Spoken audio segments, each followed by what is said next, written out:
Hello, I'm Lenny McGill with Glock Store Performance Center. Thanks for joining me. Today I'm going to demonstrate the installation of a slide cover plate. Now, this is a fairly simple procedure. In fact, you don't even have to take the gun apart to do this. I'll show you a couple different ways that we can approach it. But first, let's look at the slide cover plates.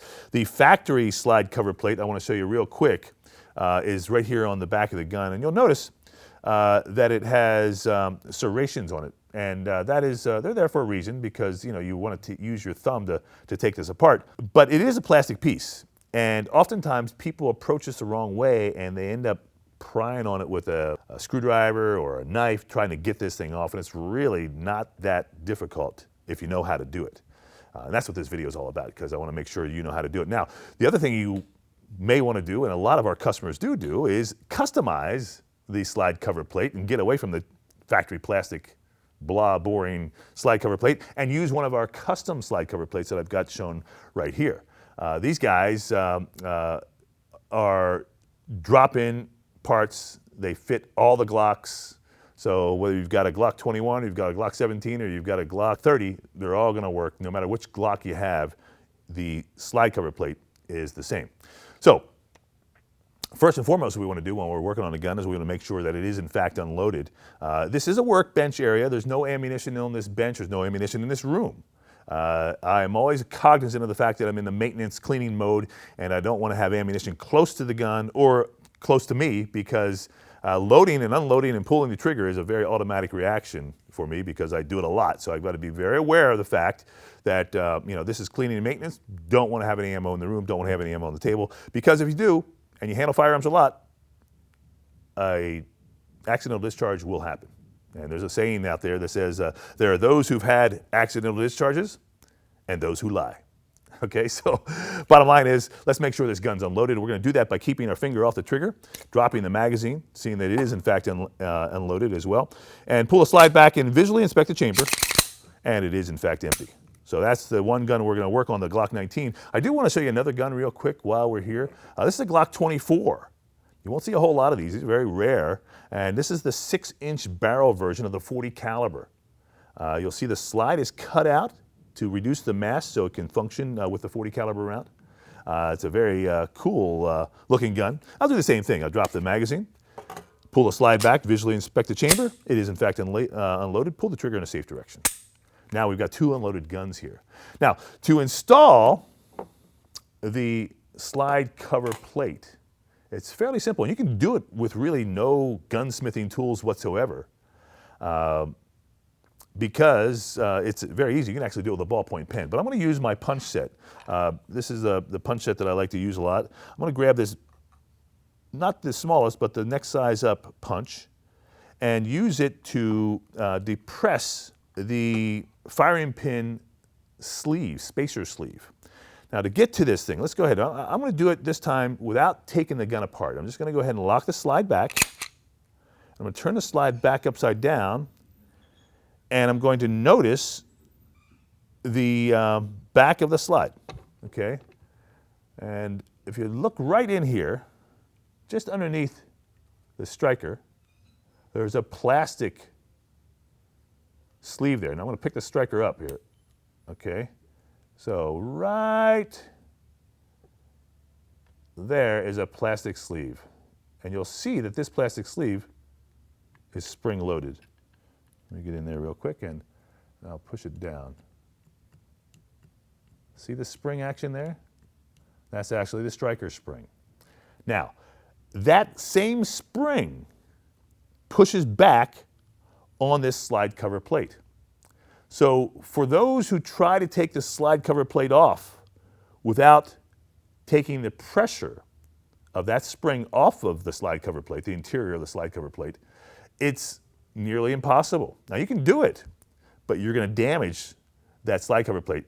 Not necessarily so it won't function, but it sure won't look good, because you're going to be scraping on it and nicking it and doing all kinds of nasty things to it. So the secret to this is so simple. And I show guys this at the gun show, and they always go, oh, yes, it's that easy. It's like, oh, yes. The firing pin spring is pushing back up onto the slide cover plate. And if we look at the slide cover plate itself, get in here, you'll notice, see that little round hole, that little depression right there, that is where the firing pin spacer sleeve rests. And it actually gets captured inside that depression. And so you've really got to pry a lot to get it to break that seal, that bond. So what I'm going to do is I'm going to go in here, I'm just going to take my punch, and I've already shown you how to do it, so it may be difficult to capture this, but I'm going to go ahead and push down. And as I push down, I'm going to take my thumb and push the slide cover plate off. It's really basically that easy once we get this thing rolling. Okay, so we push it down, and now with my thumb come up on top of this, and that's just going to release this thing down here like that. And there we go. Okay, and you'll notice two things. Again, the factory plate has that same indention that's going to capture the spacer sleeve, and there's the spacer sleeve right there. And see, that is spring-loaded. I can push that down with my punch as well. So it gets captured down inside there. So now that I've got the factory off, I'm going to go ahead and take the Stars and Stripes and put it on. So the way we do this now is we come up here, and we actually grab it, and we start it just a little bit, and we just push it up against the spacer sleeve itself. Get it started.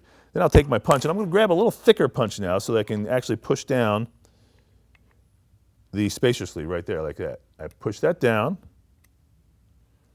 and then I push the slide cover plate up, grab my smaller punch, and again, like I said, you can do this with a ballpoint pen. Push down now. This is the extractor plunger assembly, and now once I get that captured, slide that in place. And so now, this is what we have. I'm going to close the gun up versus this. A little bit more custom look, and certainly more patriotic. And again, we've got 12 or 13 different designs, and we also do custom designs too. So if you've got a logo, if you've got a company name, or you've got your own personal initials, or if you've got a badge or whatever, any kind of artwork, we can typically make it work and put it on the back of your slide cover plate. And you basically just email us the artwork, and we get it engraved on the back of this thing. So it's that simple. And again, we've got, like I said, 12 different designs of our own, but you can also customize it for yourself. And that's really as easy as it gets. It's a simple procedure. You don't even have to take the gun apart. Now, if you do take the gun apart, basically, it's the same process. Just take the slide off. Now we have access to the entire slide. Get back up in here, depress the spacer sleeve, and repeat. Slide that off and go through the whole process. It's that easy. I'm Lenny McGill. Thanks for watching. If you have custom artwork, just email it to us. Look for it on our website. We've got instructions there. You can email us the artwork. Usually takes 1 or 2 weeks to turn those around, and we'll send you a custom slide cover plate with your own name or your own initials, or you can pick one of the ones we've already designed. Thanks for watching. We'll see you next time.